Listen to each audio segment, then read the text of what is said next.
recently watched a documentary about the same thing. What do you think?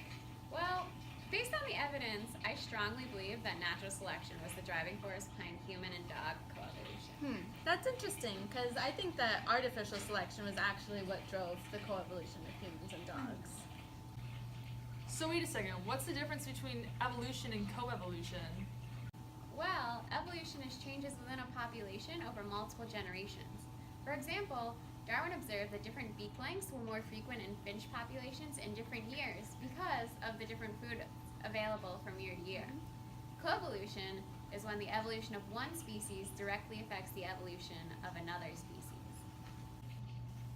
Alright, so what's the difference between artificial selection and natural selection? So artificial selection is when humans select organisms for certain traits, and over time, the individuals that were selected are more successful at reproducing and passing on their genes.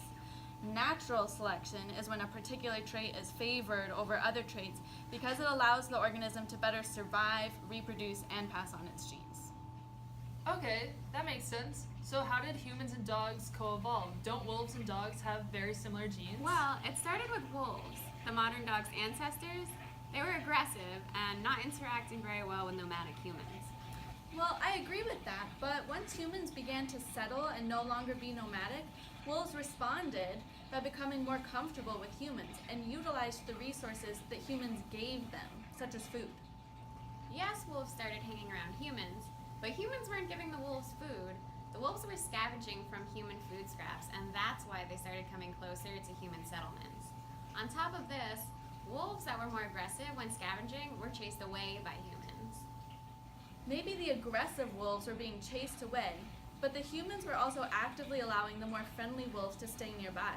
They even started bringing them into their homes and eventually using early dogs to help with tasks such as hunting and gathering. This was beneficial to both the wolves and the humans.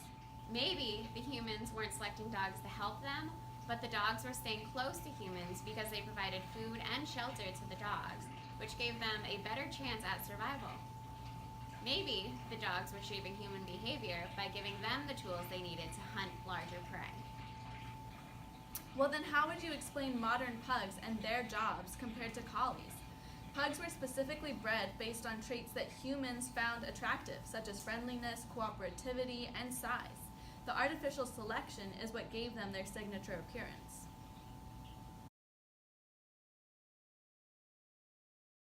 Okay, ready? Tigo, sit. Good job. Boy. Paw? You wanna give me your paw? Yeah. And give me your other paw? Give me your other paw. Good boy. Other paw? This paw? Yeah. Well, pugs and collies evolved separately to match the population of humans that they were interacting with. There are still working dogs today, such as collies, because there are farmers and sheep herders with whom the collies coexist with. But the collies are working dogs and specifically help humans to herd sheep. Humans selected collies that were less likely to bite their livestock. There are still working dogs today that emerged from this selection, but due to artificial selection, many dogs are just pets now.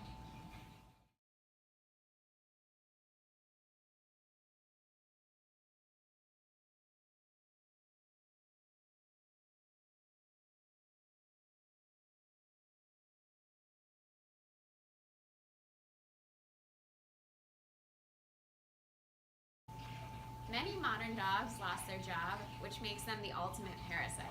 They evolved so that they only have to put in minimal effort to get a lot of resources. In human-pet interactions, the pet doesn't expend that much energy helping the human, but they get fed, shelter, and even taken care of medically. That may be true, but there are dogs from the same lineages that can act as pets that do remarkable tasks such as service dogs. Take, for example, Cooper and Molly. Cooper can detect Molly's blood pressure, her body temperature, her pain level, and her stress level, and he can alert her when one of these is going beyond normal levels. He can even retrieve EpiPens and find someone who can help Molly if she's having a really severe reaction, and he can bring them to her to help. Why don't you look at this video of them? Where do you want cheese? Want to lick? Oh, what is good boy? Can you sit? Can you touch? Give me a kiss. Here you go. No, you don't want it? Oh, that's a good puppy. Oh, that's a good Cooper. That's on cover. Yes, good boy. Good boy. Looking up at the... Wow, that's pretty remarkable. Maybe it's not all natural selection. So a lot of the points that you made were well-founded and valid too. It seems as if we're both coming to the same conclusion, that humans and dogs shaped each other's behaviors. Maybe both artificial selection and natural selection were involved. So that's what coevolution is.